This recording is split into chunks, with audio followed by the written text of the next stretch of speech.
আর চোর ডাকাতের কথা বলার সময় নাই। আমাদের রাষ্ট্র সংস্কার, আমরা চাই সমস্ত কিছু মেরামত করা। মেরামত করার নাম হইল সংস্কার। আমরা চাই মেরামত, সবকিছু মেরামত করা লাগবে। রাস্তাঘাট থেকে শুরু করে আইন কানুন, প্রশাসন, শিক্ষা ব্যবস্থা, বিচার ব্যবস্থা, যত জায়গায় আমাদের দুর্নীতি আছে, আমরা চাই এই দুর্নীতি মুক্ত দেশ গড়ার লক্ষ্যে রাষ্ট্র সংস্কার আন্দোলন করি। আমরা রাষ্ট্র সংস্কার আন্দোলন করি। আমাদের ছাত্ররা, আমরা যারা শ্রমিক, কৃষক, মেহনতি মানুষের সন্তান, আমাদের সন্তানরা যেন ভালো যায়। যে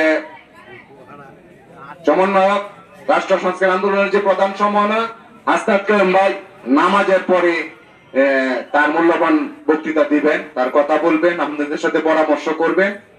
আমরা নামাজের জন্য বিরতি দিব। আর আমি যে কথাটা বলতে চাইছিলাম, আমরা কেন রাষ্ট্র সংস্কার করি, আমাদের সন্তানরা যেন ভালো লেখাপড়ার সুযোগ পায়, আমাদের বিচার ব্যবস্থা যেন এমন একটা বিচার ব্যবস্থা হয় সাধারণ মানুষ যেন কোনো হয়রানির শিকার না হয়। আমরা আদালতে গেলে আদালত যে কোনো জায়গায় আদালতের গাছে নাকি পয়সা চাই, আদালত পাড়ার আদালতের গাছে পয়সা চাই, কিন্তু আমাদের তো টাকা পয়সা নাই। আমরা আদালতে যাই সুষ্ঠু বিচারের জন্য, কিন্তু আমরা সুষ্ঠু বিচারটা পাই না। যাদের টাকা আছে তারা বিচার কিনে নেয়। আমরা লেখাপড়া করতে চাই স্কুল কলেজে, আমরা দেখি আমাদের সন্তানরা ভালো লেখাপড়া করতে পারে না, ভালো স্কুল নাই। কারণ কি, বড় বড় যারা সন্ত্রাসী, যারা লুটেরা, যারা চাঁদাবাজ, যারা টাকা সব লুটে নিয়ে তাদের সন্তানকে বিদেশে লেখাপড়া করায়, আর আমাদের সন্তানরা সাধারণ স্কুলে পড়ার সুযোগ পায় না। আমরা চাই এগুলোর মেরামত করা। এই জন্য আমরা রাষ্ট্র সংস্কার করি। আমরা চাই সাধারণ মানুষ যাতে নিরাপদে তার বাড়িতে, আমরা দেখছি মুরব্বীরা বলতো যে তাদের দরজা জানালা সব খুলে রেখে ঘুমাইছে। এখন দরজা জানালা খুলে রেখে কেন, দরজা জানালা লাগাই রেখে ঘুমানোর সুযোগ নাই।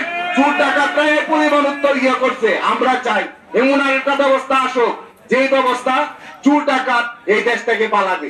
আমরা চাই এমন একটা ব্যবস্থা, যে ব্যবস্থা প্রশাসন আমাদের গরিব মানুষের কথা শুনবে।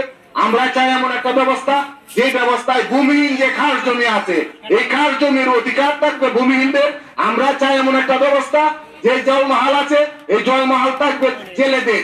যারা জাল ভাড়া খায় তাদেরকে থাকবে। এটি হিন্দু মুসলমান জেনে না, যারা জাল ভাই মাছ শিকার করে তারা সবাই জেলে, সবাই মাছ শিকার করবে, উন্মুক্ত থাকবে। আমরা এই জন্য রাষ্ট্র সংস্কার করি।